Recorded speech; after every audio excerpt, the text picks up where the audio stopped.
Hi all, welcome to another session on value investing series. So today we will deep dive into the topic of intrinsic value, which is very vital for your value investing journey.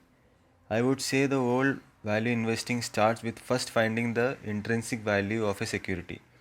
And while doing this, you should not be looking at the price of the particular stock, as its intrinsic value only shows the actual value of the business and not its probable mispriced price of the ticker. Again, the concept of inefficient market plays the role here. As I have given some hint in my earlier sessions, the intrinsic value is a measure of what a asset is really worth. Yes, as you would be wondering, this value is arrived at by means of certain philosophies and some financial models to support the philosophy.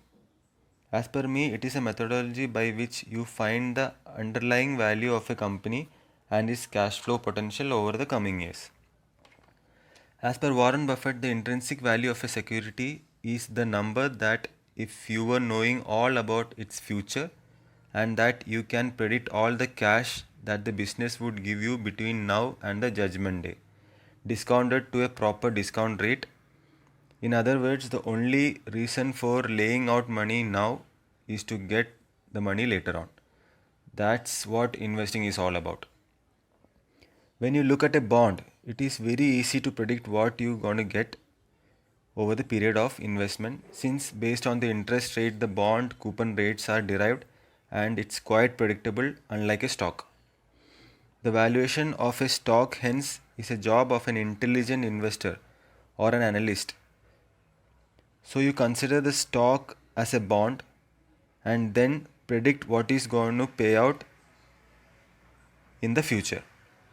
Only difference is the intrinsic value.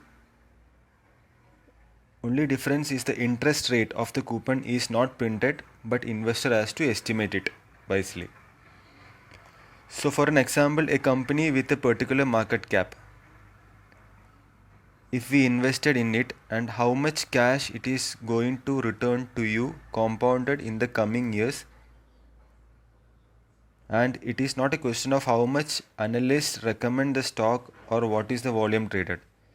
So that's true for any financial assets, if it is a farm or a stock or a business. The only question is how much you are going to get, when you are going to get it, and most importantly, how sure you are about it.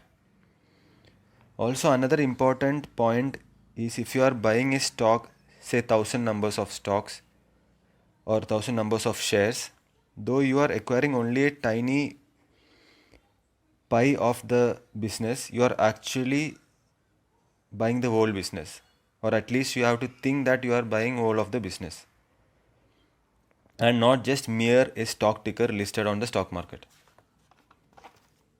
So when you buy a business, only thing you have to be crystal clear that the money you have invested should fetch you real cash returns in relation to the respective interest rate, so that you beat all the traditional investment instruments like FD, corporate bonds, or even real estate in that case. Only point is the investor has to be intelligent enough to find out the real worth of the company, say over the next 20 to 30 years, and set the coupon rate like bonds so that you have a clear idea of returns it will fetch over this period for the asset you own. In this case, it's the stock we bought.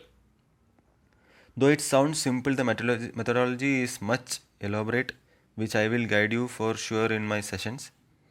We really have to be certain about the future of the business and hence its certainty of ensuring constant cash flow to our hand. I mainly look at a matrix named free cash flow, which is the value derived by subtracting the operating cash flow from the maintenance capex, or simply you can subtract operating cash flow minus the whole of the company capex, and then that value, which is called the free cash flow, project it to the future, say 10 years down the line, with a fairly accurate computed growth rate, and discounting that to the present value by applying again precisely calculated discount rates to account the risk associated with the investment. This method is normally termed as discounted cash flow model or the DCF model. There are various other intrinsic value calculations, like one based on PE multiple, that is the price to earnings multiple, or the ROE valuation method. ROE is return on equity, which we'll explain in further sessions. So ROE valuation method, or otherwise called dividend discount model. All are similar in valuation like that of the DCF model, trying to find out the net present value of the stock based on the various valuation yardsticks. But as per my experience, the most trustable being the cash flow matrix, as even mentioned by the great Warren Buffett. I will walk you through all the important valuation methodologies for finding the intrinsic value in detail in the value series for sure. Happy investing.